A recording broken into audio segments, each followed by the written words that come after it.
What's going on, you guys?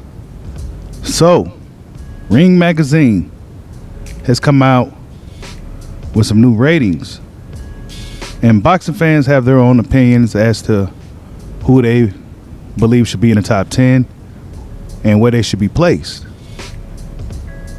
And when we're looking at the two most premier divisions in the sport of boxing, the lightweight division and the welterweight division, I think that a lot of these names that's on this list deserves to be on this list. Now, where they're placed as far as number 1 through 10, I think that's subjective. But of course, when we're looking at the lightweight division, we're looking at George Kambosos. Of course, he's the champion, and rightfully so. He should be the number one guy, lightweight. Number one lightweight period should be George Kambosos. But then this is where it gets interesting as we start to go down the list. Teofimo Lopez is number 1. And as we know, Teofimo Lopez lost against George Kambosos, and since said that he's moving up to 140 pounds. Now you're hearing of potential names for Teofimo Lopez with guys like Jose Zepeda and Montana Love. Should be interesting. But they got Teofimo Lopez as number 1 still. I'm not sure why, if he's planning on leaving the division. Then we got Vasily Lomachenko at number 2, the former king of the lightweights, right? He's at number 2. Should Lomachenko be number 2 at lightweight? Well, I believe so. But I think Devin Haney should be, actually, I believe it should be number 1 and 2 between Devin Haney and Lomachenko. Whichever you believe should be number 1 and 2. I think those two guys should be the top 2 lightweights right now. Teofimo Lopez really shouldn't be on this list if he plans on moving up to 140 pounds. Devin Haney, I feel that the politics of boxing is trying to keep him from being the guy that's seen as one of the best lightweights. Devin Haney should be number 1. He hasn't lost yet. Vasily Lomachenko, despite his work he's put in the sport of boxing, I think he should be behind Devin Haney just because he lost already, right? Even though he faced some of the bigger names in the division, it's subjective. Then we got Gervonta Tank Davis, number 4. Should Tank be number 4? Well, I'm not sure, right? I'm not sure if Tank Davis should be number 4. I'm not sure if Tank should be higher. It's hard to say because the way they've been moving Gervonta Tank Davis. Now, Tank Davis definitely shows the skill set, the potential, and everything else to be one of the top 3 lightweights. However, they got him placed at number 4. It's interesting to see why they had him at number 4. Maybe because of the opposition, maybe because of, he's fighting guys at smaller weight classes. He's not necessarily fighting some of the guys that's in the top 10, right?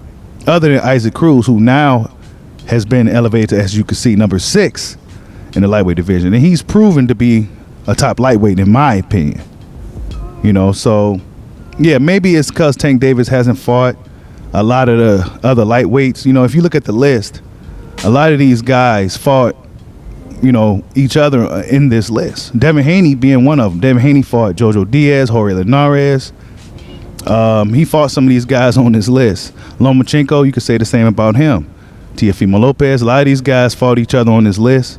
Then we got Jojo Diaz as number 7. I believe he deserves to be on this top 10 list just because of the work he's putting in. Jorge Linares is still around, veteran in the division. Richard Comey, another veteran in the division, still there. And then Javier Fortuna is still lingering at number 10. Now, whether you just think he deserves to be there or not, it's subjective. Maybe there's guys like Michelle Rivera, who some may feel should be in the top 10. But he's still a kind of up-and-coming lightweight. Then we got Keyshawn Davis, who just, starting to get things going for him. And we should expect him to be in the top 10 very soon. So lightweight division is looking, this list is looking good. Ryan Garcia is number 5. In my opinion, he should probably be number 10. right? He should be number 10, number 9 or something like that, just because, I don't know, his inactivity. You know, he has a good win over, what's the British guy's name? I forgot his name already, man. Ryan Garcia, should he be in a, yeah, I guess. I mean, it's popularity. I think Ryan Garcia is there due to his popularity. I'm not sure if he really deserves to be in the top 10. He's been pretty inactive. He's been kind of pulling out of fights, things of that nature, you know. But he's still a top 5 lightweight. So it's hard to say where we could really place Ryan Garcia, and he's supposed to be having a fight with Isaac Cruz coming up. They're looking to make that fight. Isaac Cruz, by the way, also said he don't think of Ryan as a real fighter. He see him as an Instagram fighter, things of that nature. So Ryan Garcia said sign a contract and blah, blah, blah. So we go see if that fight gets made. And I'm assuming Ryan Garcia wants to take this fight just to kind of show up on Gervonta Tank Davis, who many feel that Isaac Cruz gave him a tougher fight than expected, right? But yeah, Ryan Garcia, I don't know, right? The fight with Luke Campbell, that's his name, it can't just popped up in my head. Luke Campbell was a really good win for him. But other than that, we haven't seen much of Ryan Garcia. But I do believe this list is correct with all the guys that's on here. Maybe you want to scratch off Javier Fortuna and maybe put one of the newer, fresher guys in there. Maybe it was Michelle Rivera, somebody like that. But I think lightweight division is good. But moving forward, we got the welterweight division. The welterweight division rankings. And I think this list is also respectable. I think this is a good list of guys. The order of this list, I think, is appropriate. You know, Terrence Kumite Crawford is number 1, of course. One of the best in the sport, pound for pound. One of the top welterweights, and 38-0. You know, Terrence Bud Crawford. I mean, he's number 1 welterweight in the world, right? According to Ring Magazine. Then we got Errol the Truth Big Fish Spence Jr., the number 2 welterweight in the world. Errol Spence Jr. been one of the top welterweights for a long time. His inactivity, I think, got him below Terrence Crawford here. That's the reason why I believe that Errol Spence is not above Bud, because of his inactivity. Even though he holds more belts than Crawford, I think that just overall Terrence Crawford's body of work and his consistency has made him surpass Errol Spence Jr. as far as welterweight in their eyes, right? Then we got Yordenis Ugas, a guy who I feel is a dark horse of the division, who has risen from the ashes, has came to the top, and now he's going to show the world in his upcoming fight with Errol Spence Jr. that he really truly belongs to be here.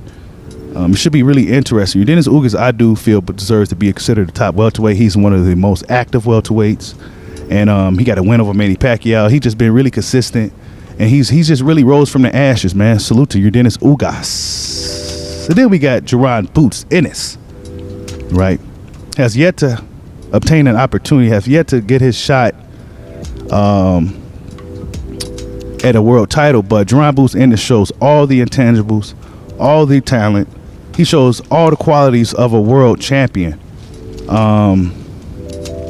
It's only a matter of time before Jaron Boots Ennis gets his opportunity to show the world that he's one of the more dominant fighters in the years to come.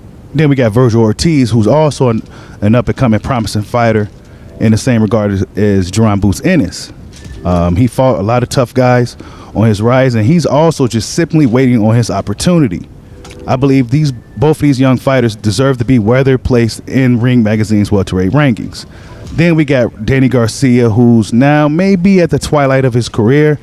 They still got him as number 6. His only losses has come to some of the best welterweights in the world.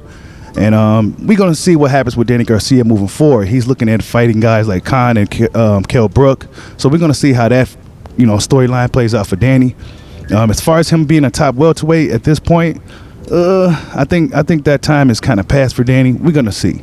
Then we got Akurov, who I believe lost against a guy. I forgot the guy's name he lost to because he wasn't supposed to lose against the guy. But they still got him as ranked number 7.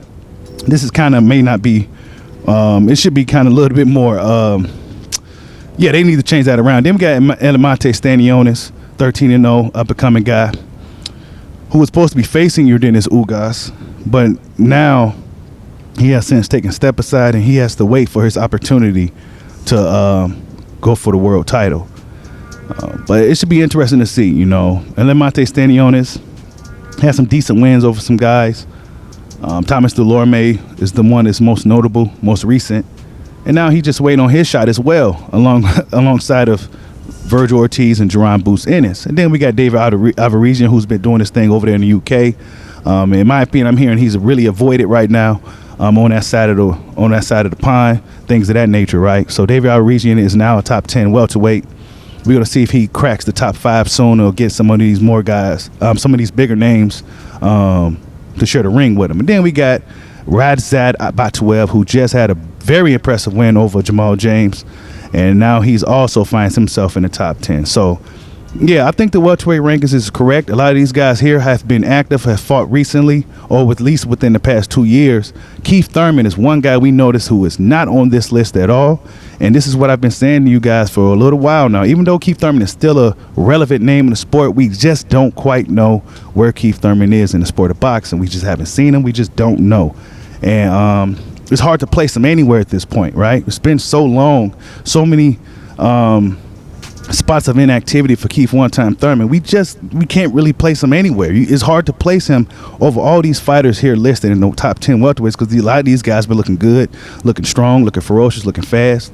And honestly, I think Conor Benn maybe should be in the top 10 now. It's subjective, but I feel that he could be cracked somewhere in the top 10. But maybe replace K. Akhtarov and put Conor Benn at number 10 and boost the other guys on up. But other than that, I think this list is fine. Keith one-time Thurman is not considered a top 10 welterweight no longer, even by Ring Magazine. And that's the most interesting thing about this whole ranking system, is that Keith Thurman is no longer considered a top 10 welterweight. And I think majority of boxing fans would agree. It's really hard to kind of tell and place Keith Thurman anywhere at this point, just because we haven't seen him in quite some time. But nonetheless, I think this list is respectable. Maybe we can switch some names here and there. But I think for the most part, these guys that's on these lists deserve to be here. Tell me what you guys think. Like, subscribe, holla at your boy. Peace out.